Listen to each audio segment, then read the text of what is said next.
He's a great man. He's a great leader. He's a great candidate. Please welcome Tom Campbell.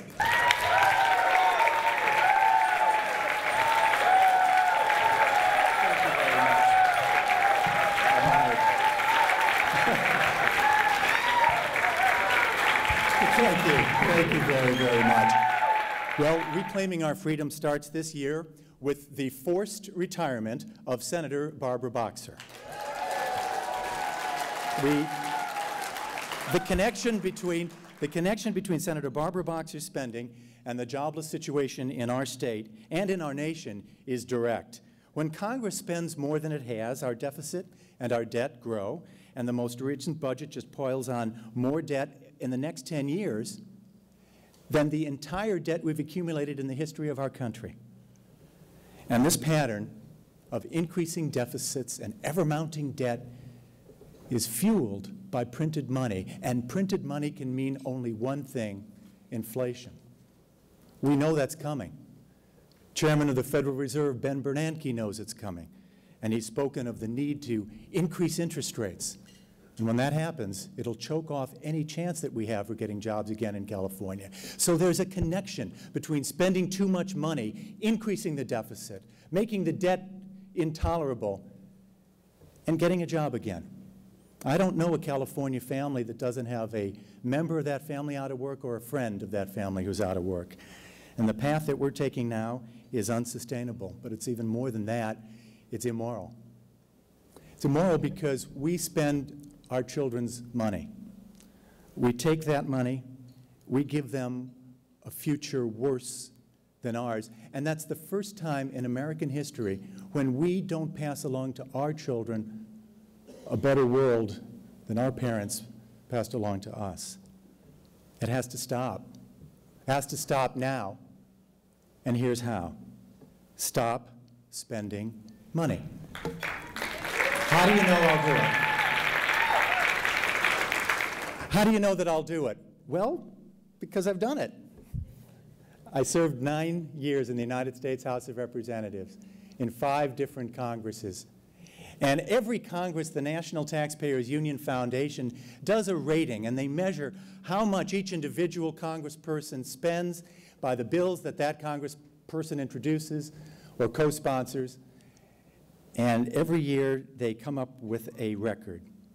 Well, in 2 of those 5 Congresses, I was the #1 single most fiscally responsible member of Congress, according to the National Taxpayers Union Foundation. I was the cheapest guy in town. My wife is here tonight. She might validate that, but it's a different subject. How about Senator Boxer? It's absolutely wonderful. When, God willing, I run against her in November, she won't be able to escape these comparisons, because I was #1 in the 102nd Congress, most fiscally responsible member. She was in the House with me. She was 412 out of 435. What's she going to do, recreate herself as a fiscally responsible person with those numbers? I don't think so. And she can't escape from the consequence that if you add to the deficit, if you keep spending money, you are keeping people from getting jobs again. You are running the risk that we print money to cover those deficits, and that the Federal Reserve then tightens it by making the interest rates higher and the results of unemployment. Another threat to our freedom is posed tonight. It's the health care bill that's pending in Congress. Let's send a message. Let's send it right here from Santa Clara and speak in a united voice tonight. You must stop this health care bill. You must stop this attack. You must stop this attack on our freedom. You must stop a system that makes you pay a fine because you don't have the health care plan that the Democrats think that you should, and that you must pay a special tax if you have a health care plan that they believe is more generous than you should have. Tonight, we say no. Let's harness free market competition. We'll deliver health care. We'll focus on those who are truly in need. And we know there are those who are truly in need. Those with pre-existing conditions who can't get health insurance, those who are too poor to qualify for it, but could.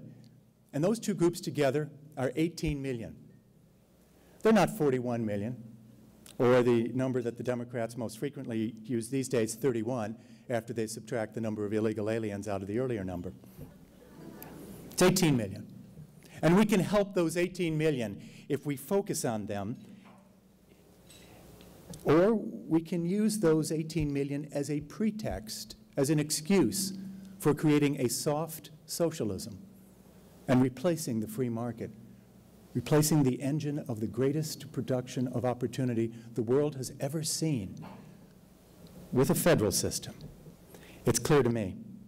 We need to use the free market and remove the impediments to it, like frivolous lawsuits that add to the cost of delivered medicine, because doctors and nurses are afraid that somebody's going to bring a long-shot lawsuit against them and drive up the cost of health care. It's the free market that needs to operate, not a special antitrust exemption just for the health insurance market. It's the free market that offers competition across state lines for insurance so that people can choose the package that's best for them.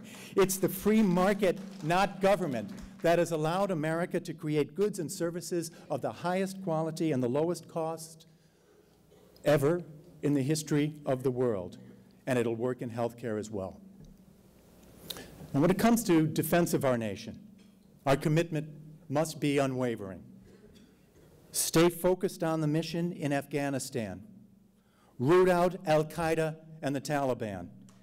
End that dangerous mindset that reduces terrorism to just another criminal offense like car theft or petty vandalism.